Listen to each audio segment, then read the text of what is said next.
बिस्मिल्लाहिर्रहमानिर्रहीम। अस्सलामुअलैकुम दोस्तों और बुजुर्गों।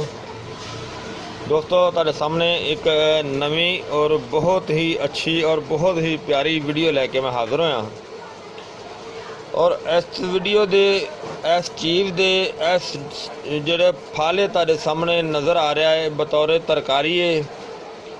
इस दे बहुत ही अच्छे और बहुत ही ज़्यादा कमाल दे फ़ायदे ने, बहुत ही ज़्यादा, बहुत ही आला। और सब तो मेन चीज़ इसकी ये शान है कि इसनूं साडे नबी हज़रत मुहम्मद सल्लल्लाहु अलैहि वसल्लम ने बहुत ज़्यादा पसंद फरमाया है। जरा ये इसका नाम है लौकी। लौकी एक कद्दू की किस्म है, देसी कद्दू की। देसी कद्दू की एक किस्म है, ये बहुत ही अच्छी है, बहुत ही अच्छी। इसकी जिन्नी भी तारीफ़ की जाए वो कम है, क्योंकि साडे नबी पाक नूं ये बहुत ज़्यादा पसंद सी।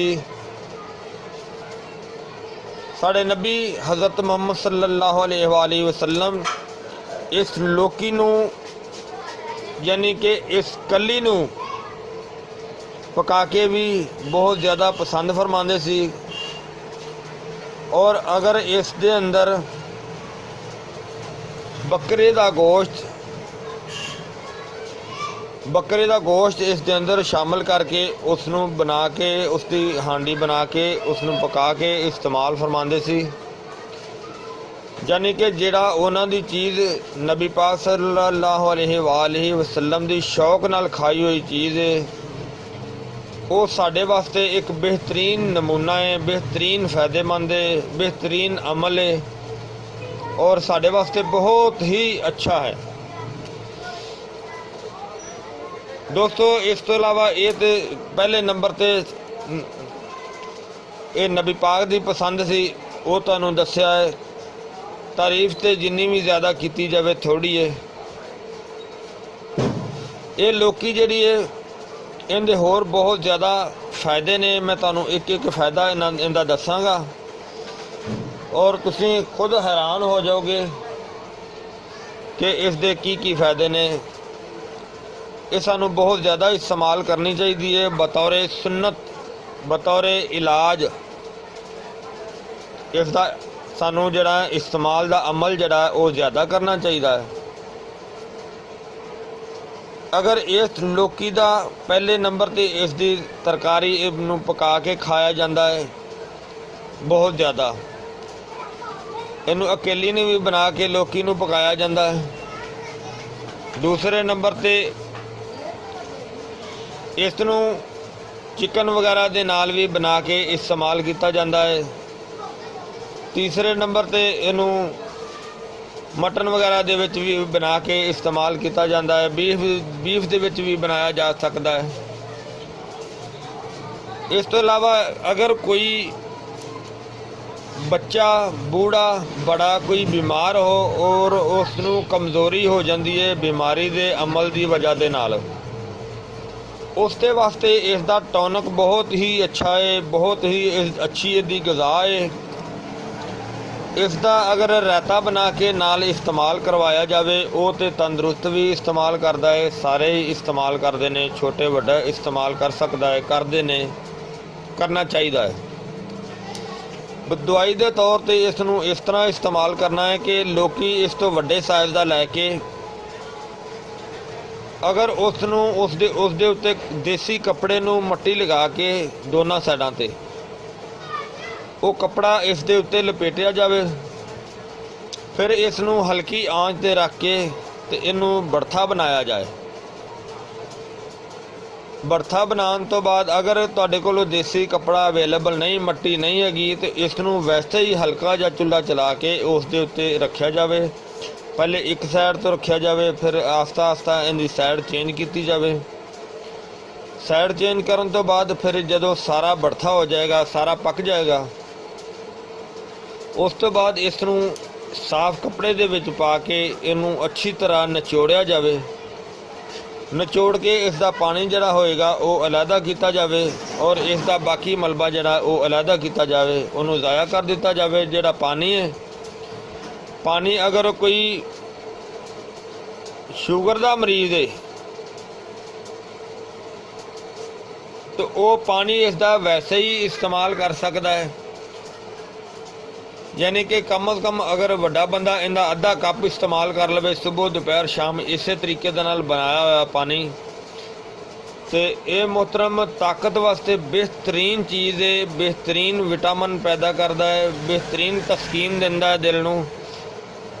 अगर छोटा बच्चा बेशक छोटे तो छोटा बच्चा क्यों ना होए, अगर उसनों भी इसका पानी इस तरीके नाल निकाल के अगर चीनी मिला के या हल्का जा नमक मिला के या इस तरीके नाल ही इस्तेमाल करवाया जाए तो वो बहुत बेहतर है।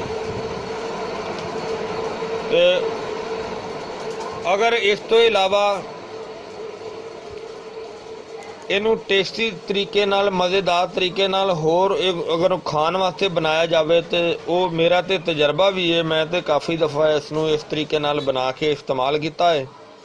कि अगर लौकी वैसे तो एक लौकी का रायता बनाया हो तो ख़त्म नहीं होएगा, लेकिन अगर जिस तरीके नाल मैं दसन लग्या अगर 2 किलो लौकी होणगे ना उन्होंने कद्दूकश कर लवो।